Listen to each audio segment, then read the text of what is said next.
Hello and welcome to the top 5 most essential things in Call of Duty Black Ops Cold War Zombies for solo high rounds. Of course, this is all going to be my own opinion, so don't take this as verbatim as fact, but this is what I think, this is what I've found for myself to be the most useful 5 things. So just bear that in mind. You will find people who are a lot better at zombies than me, who have very different opinions, but yeah, please enjoy the video. So number 5 is the stim shot. Now, it's weird, you would think, right, that monkeys would 100% be the best thing that you can use in your arsenal as your support grenade. However, I have found that these stim shots are fucking brilliant. You can get hit once, right, on zombies by one of the dogs when you get into higher rounds. It'll slow you down a bit, get your health down a bit, and it just creates one of those mild situations where you're like, damn, do I need to use one of my other things, you know, one of my panic situation things?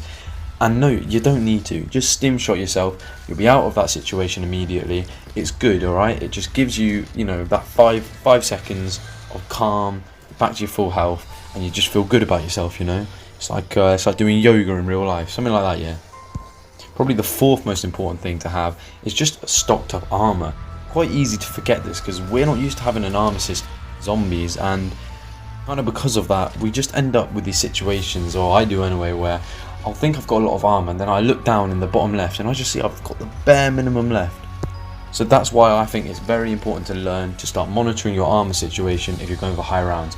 Armor's brilliant, it gets your hits up that you can take very high compared to if you don't have armor, and it's just an essential thing. It's easy to go and buy, it doesn't cost much, just always got to keep it topped up.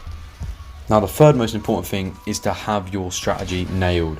So this covers 2 things. Number 1, it covers where. The place that I would say is the best is probably training in spawn if you're newer to the game. I love training in spawn, beautiful open area, quite quick, you know, you'll get to high rounds fairly quickly. It's just open and it's good, it's got the ammo box next to you, very useful place.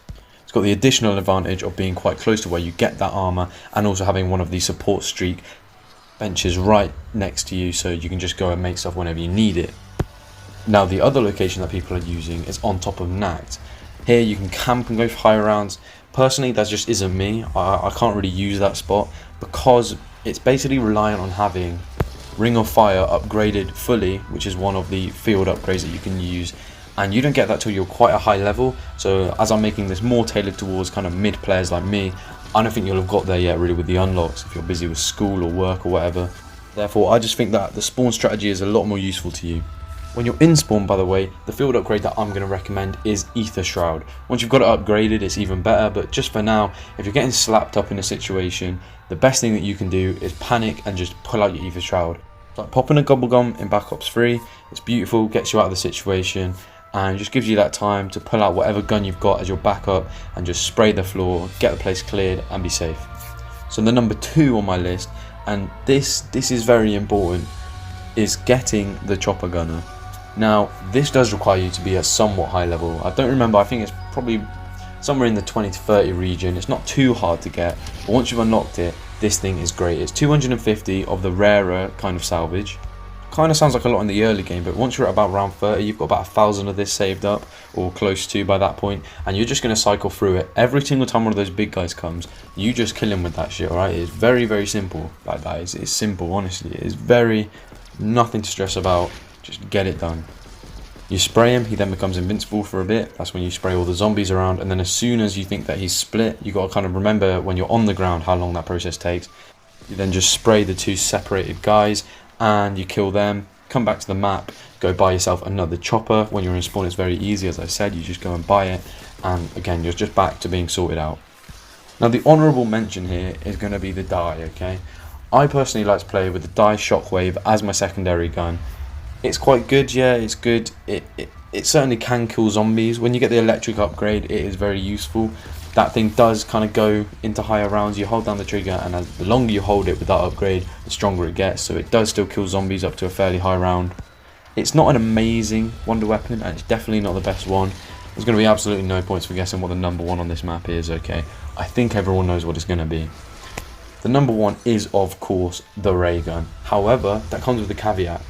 I am not someone who's going to tell you you need to get the ray gun and you need to hit the box till you get the ray gun. You can comfortably get into round 30, round 40 without the ray gun, okay? Just a double or triple pack gun, hopefully triple pack by that point, will happily take out zombies. If you're spraying for headshots, if you've got good upgrades, if you've got the perks, if it's on level 5, you know, bullets, or level 4, whatever it is, then trust me, you're sorted with a normal gun. But once you get into those higher rounds, when the box is much more likely to give you good guns, 100% try and get the ray gun, okay? On this map, the ray gun will do massive damage. Does massive damage into later rounds. There's a common theme when you look at all of the strategies and all of the high round runs on this game. People who are doing it efficiently are using the ray gun. I saw Syndicate had just uploaded, before I started recording this, a new video which is getting around 100 without the ray gun. There's a reason that people are making that a challenge, okay? Because, well, not a challenge really. It's still fairly easy on this map, but there's a reason that that isn't the norm, okay? The ray gun is pretty much the best thing in the map. In fact, I would say, personally, next time I get the ray gun, I'm just going to get the Easter egg done when I get the ray gun, because it makes everything on the map very much easier to do. So yeah. By the way, if you're wondering where a video on the main Easter egg quest is, it's on its way, don't you worry. I just need to kind of do it first. Boss fight is proven a little bit more difficult than I thought on solo. Just need to get my zombies up, bro. But that's all. Hope you guys enjoyed this video, anyone. Peace out, peace and love. Love to your mother.